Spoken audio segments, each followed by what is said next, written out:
صاد صاد ضاد ضاد عين غين فاء قوف كاف لام মিম হ্যাঁ। আসসালামু আলাইকুম ওয়া রাহমাতুল্লাহি ওয়া বারাকাতুহু। অনেকদিন পর আবারও ভিডিও দেওয়া শুরু করবো ইনশাআল্লাহ তাআলা, যদি আপনারা পাশে থাকেন আর অবশ্যই আমার ভিডিওগুলো দেখে আসবেন। হয়তো আপনি এই সুযোগে অনলাইনে আপনি কোরআন শরীফ শিক্ষা করতে পারবেন ইনশাআল্লাহ তাআলা। তো সম্মানিত ভাই, গত ভিডিওতে আমরা পড়েছিলাম আরবি 29টি হরফ কীরকম হবে, এটার কিছু নমুনা আপনাদেরকে আমি দেখিয়েছিলাম। তো এখন আপনারা অবশ্যই এটার সম্পূর্ণ নমুনা দেখতে পারবেন। তো আমরা আজকে এই হরফগুলো শিখব। যেমন এই যে একটি হরফ আছে, এটার নাম হচ্ছে সোয়াদ।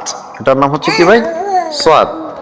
এই সোয়াদটাকে যদি আমরা কি করি, যদি সোয়াদের মাথাটুকু কেটে দিই তাহলে হবে কিরকম জানেন? যে কোরআন শরীফের ভিতরে এই সোয়াদটা কিরকম হবে। তো এই যে একটা সোয়া, এটাকে বলা হয় সোয়াদের মাথা। এই যে এতটুকু দেখতেছেন, এটাকে বলা হয় মাথা। তো এটা হচ্ছে সোয়াদের মাথা। তো এই যে দেখতেছেন, এটা শব্দের শুরুতে ঠিক এরকম হবে, আবার আপনার শব্দের মাঝখানে ঠিক এরকম হবে, আবার আপনার শব্দের শেষে ঠিক একেবারে এই যে এরকম হবে। তো আপনারা দেখতে পারলেন সদ। আমার সাথে সাথে আপনারা বলতে পারেন সদ সদ সদ সদ সদ সদ সদ। এটার নাম কি ভাই? সদ। এটার নাম কি ভাই? সদ। এটার নাম কি ভাই? সদ। তারপরে এটার নাম সদ সদ। তারপরে এই একই মাথার উপর যদি একটা নোক্তা হয় তাহলে এটার নাম দদ দদ। শব্দের মাঝখানে হলে এরকম হবে, আর শব্দের শেষে হলে ঠিক এরকম হবে, দদ দদ। তারপরে এরকম করে আপনারা শিখতে থাকেন, সদ দদ সদ দদ। তারপরে দেখতেছেন এটার নাম হলো আইন। এটার নাম কি ভাই?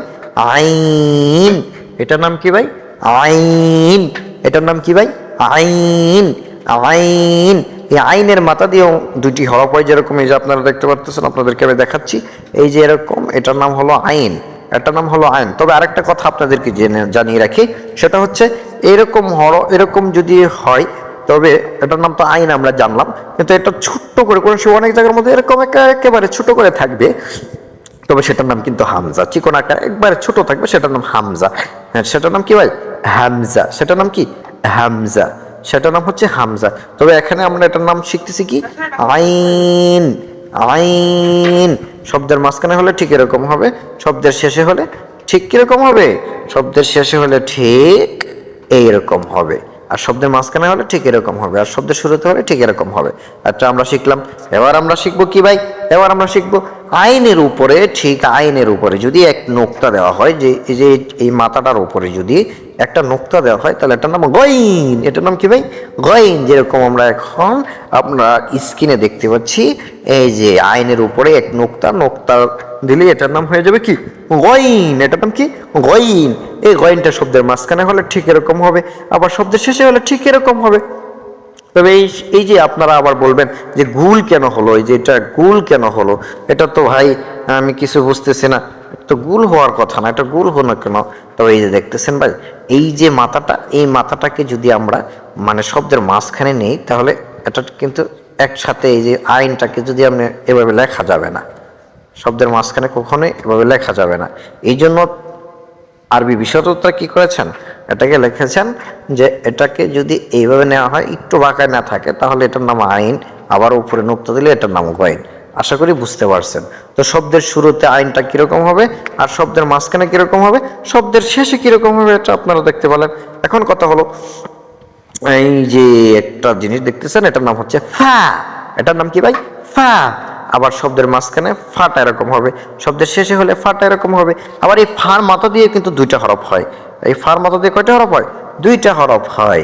এই ফার উপর যদি আপনি আরেকটা নোক্তা বাড়িয়ে দেন তাহলে এটার নাম হবে কৌফ। এই যে দেখতে পাচ্ছেন যেরকম, এটার নাম কৌফ। দুই নোক্তা হলে গুল মাথার উপর যদি দুই নোক্তা থাকে তাহলে এটার নাম কৌফ, আবার এটার নাম কৌফ, আবার এটার নাম কৌফ। কিন্তু পার্থক্য শুধু এতটুকুই, একটা শব্দের শুরুতে থাকবে, একটা শব্দের মাঝখানে থাকবে, আর একটা শব্দের কোথায় থাকবে? শেষে থাকবে। তো আশা করি আপনারা বুঝতে পারছেন। আবার আমরা তারপরে শব্দ চলে যাব। তারপরের শব্দের নাম হচ্ছে কাফ। তারপরের শব্দের নাম কি ভাই? কাফ। এই কাপটা ওই যে মাঝখানে দেখতেছেন একটা পেঁচানো, ওই যে মাঝখানে একেবারে মাঝখানে এই পেঁচানো, এটার নাম, এটাই কিন্তু আসল জিনিস। এটাকেই কিন্তু এই যে বড় আকার ধারণ করে ওনারা শব্দের মাঝখানে হলে কিরকম হবে? এই যে এরকম হবে কাপটা। তো আমি স্ক্রিনে আপনাদেরকে আঁকিয়ে দেখিয়ে দিচ্ছি যে কাপটা ঠিক ওইটার ছোটো করে দেওয়া, এই জন্য আপনারা হয়তো বুঝতেছেন না। এই জিনিসটাই কিন্তু আপনার ওই যে এই জিনিসটাই কিন্তু এটার মাঝখানে দেওয়া। তো এটা মাঝখানে কিভাবে দিল? এই দেখেন, এই যেভাবে দিয়ে তারপরে এইভাবে নিয়েছে, তার মানে এটা কাফ। তারপরে শব্দের শেষে হলেও এটার নাম কি? কাফ। শব্দের মাঝখানে এরকম হবে, শব্দের শেষে ঠিক এরকম হবে।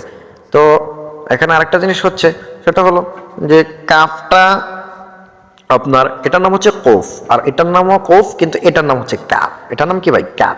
দুটার শব্দের পার্থক্য অবশ্যই আপনারা বুঝতে পারছেন। একটা হচ্ছে কৌফ, গলা থেকে আসবে, একটা হচ্ছে কাফ, সাধারণভাবে হবে।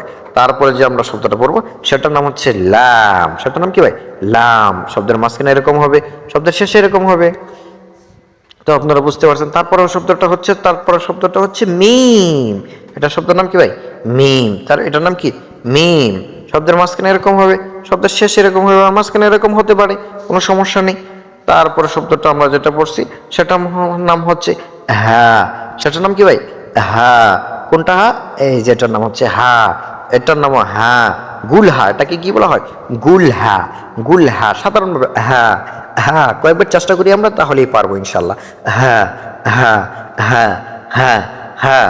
তারপরে হাটা কয়েক রকম হতে পারে, এরকম হতে পারে, এরকম হতে পারে, আবার এই যে এরকমও হতে পারে, আবার শেষে এরকমও হতে পারে। এটা ভালো করে দেখে রাখেন, তাহলে আপনাদেরকে বুঝতে সমস্যা হবে না আশা করছি। তাহলে শব্দগুলো আমরা আরেকবার পড়ে নেই। যেমন এটার নাম হচ্ছে আপনার, প্রথম থেকে পড়ি আমরা। সদ, মনে আছে নাকি আপনাদের? আপনারা যদি একটু চেষ্টা করেন তাহলে বুঝতে পারবেন। একটা শব্দের মাঝখানে সদ, সদ, বদ, বদ, আইন, গইন, ফা, উফ, কাফ, লাম, মিম, হা। এই পর্যন্ত আজকে শিখলাম। সামনের সবাইকে ইনশাল্লাহ আমরা আরো শিক্ষা গ্রহণ করব ইনশাল্লাহ। সকলে ভালো থাকবেন, অবশ্যই দোয়া করবেন। কারো যদি কোনো কিছু জানার থাকে তাহলে অবশ্যই কমেন্ট বক্সে জানাতে ভুলবেন না। আশা করি আপনারা উপকৃত হবেন। সাবস্ক্রাইব করতে কিন্তু ভুলবেন না, অবশ্যই অবশ্যই একটা ফলো দিয়ে যাবেন ভালো লাগলে। আসসালামু আলাইকুম ওয়া রাহমাতুল্লাহি ওয়া বারাকাতুহু।